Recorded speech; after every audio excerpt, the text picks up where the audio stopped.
Siapa yang di sini kepengen jadi murid di Nevermore Academy? Kalau ada, berarti kalian harus jadi outcast dulu atau orang buangan alias sampah masyarakat, canda sampah masyarakat. Series Wednesday bisa dibilang memiliki happy dan sad ending yang berbarengan karena ada unsur keduanya tersebut di mana Wednesday akhirnya bisa mempertahankan sekolah Nevermore dengan teman-temannya. Tetapi di sisi lain mereka harus kehilangan sosok kepala sekolah Wims. Pada final episode telah di-reveal siapa dalang di balik semua ini, yaitu Marilyn Thornhill aka Laurel Gates, keturunan Joseph Crackston. Dia juga merupakan headmaster terhadap Tyler, juga adik dari Gareth Gates. Tidak hanya itu, dia juga membangkitkan Joseph Crackston, sang peziarah sekaligus tokoh masyarakat kota kecil Jericho. Nah, pada pembahasan kali ini, kita akan breakdown ending di final episode dan menguak apa saja possibility yang bakal kejadian ke depannya. Tapi sebelum kita masuk ke pembahasan, silakan untuk like dan subscribe channel ini terlebih dahulu. Kalau udah, so universe, let's talk about it.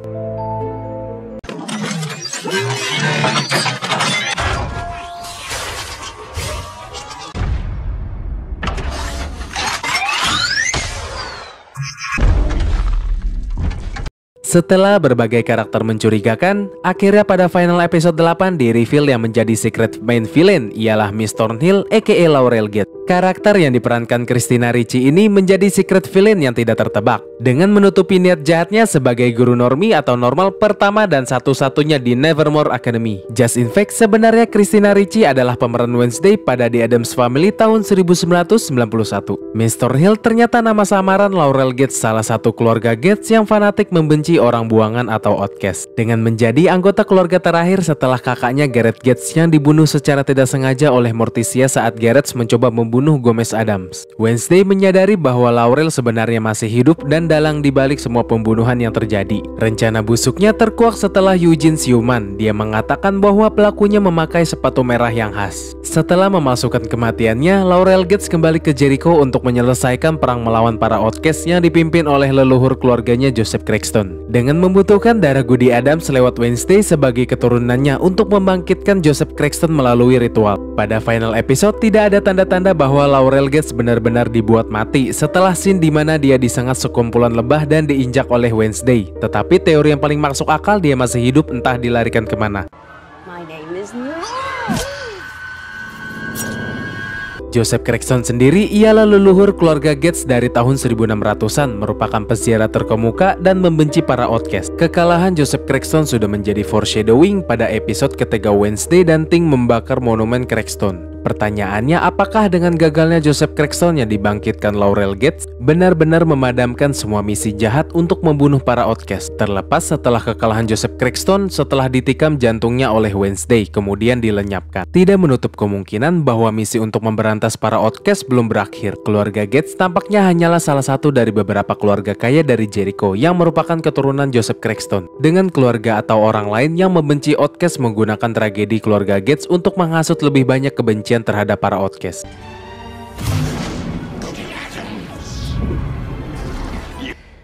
I have summoned you to rid the world of outcasts. Untuk melanjutkan keberlangsungan misinya, Miss Thornhill menjadi headmaster terhadap sang Hyde itu sendiri, yaitu Tyler. Setelah beberapa episode dugaan seorang Hyde tertuju kepada Xavier Thorpe. Pada episode terakhir, Tyler kalah dari Enid yang berhasil berubah menjadi werewolf pada bulan purnama. Juga mendapatkan bantuan dari ayahnya Tyler sendiri, yaitu Sheriff Galpin. Di ending, akhirnya Tyler ditangkap dan dibelenggu untuk diantar ke tempat penahanan. Pada saat diantar, tiba-tiba dia berubah lagi menjadi Hyde. Kemungkinan Tyler berhasil kabur setelah memporak-porandakan unit keamanan tersebut. Pertanyaannya, jika dia berhasil kabur, tempat di mana yang dituju? Well, pastinya Tyler akan bersembunyi lagi di hutan seperti tempat dia singgah selama ini di dalam gua. Tetapi apakah ada sosok headmaster baru yang akan mengendalikan dia ke depannya setelah kekalahan dari Laurel? Pemegang mantel headmaster mungkin bisa dipindah tangankan dengan cara mempengaruhi pikiran Tyler dengan membawa-bawa ibunya yang juga merupakan seorang Hyde. Ayah Tyler, Sheriff Galpin, tampaknya bersalah atas tindakan putranya, tetapi mungkin masih bisa membantunya untuk bertahan dan mencoba mengendalikan sisi monster Hyde-nya. Transformasi menit-menit terakhir pada ending memperlihatkan Tyler kembali menjadi Hyde. Mungkin juga menunjukkan bahwa Laurel Gates tidak pernah menjadi satu-satunya Headmaster.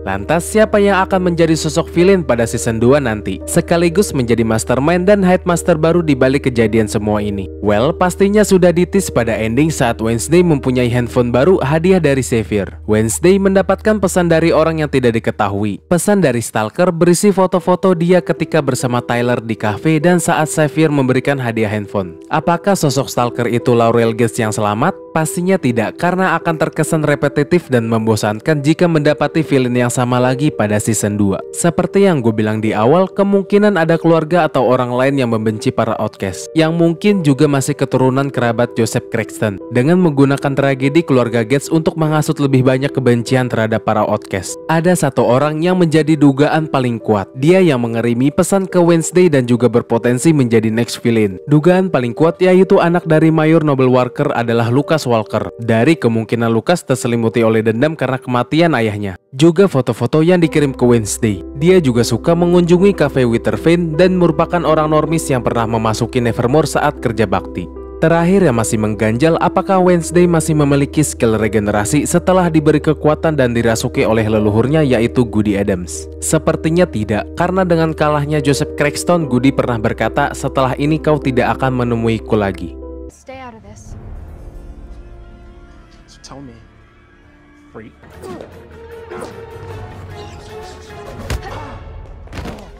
Well, itu dia beberapa poin yang bisa kita highlight dari ending series Wednesday. Overall rating dari gua untuk series ini adalah 9/10. Kalau dari kalian berapa? Coba kasih tahu kita di kolom komentar ya. Kalau ada penjelasan lain yang mungkin pengen kalian tambahkan, jangan sungkan tuliskan di kolom komentar di bawah ya Universe. Terima kasih buat kalian yang sudah menonton dan juga terima kasih buat kalian yang bergabung di membership community. Juga terima kasih banyak buat kalian yang memberikan super thanks-nya untuk video ini. So it's time to me to sign out. My name is Alex Sansala bareng Bang Eka. Stay safe and until next time. And ciao.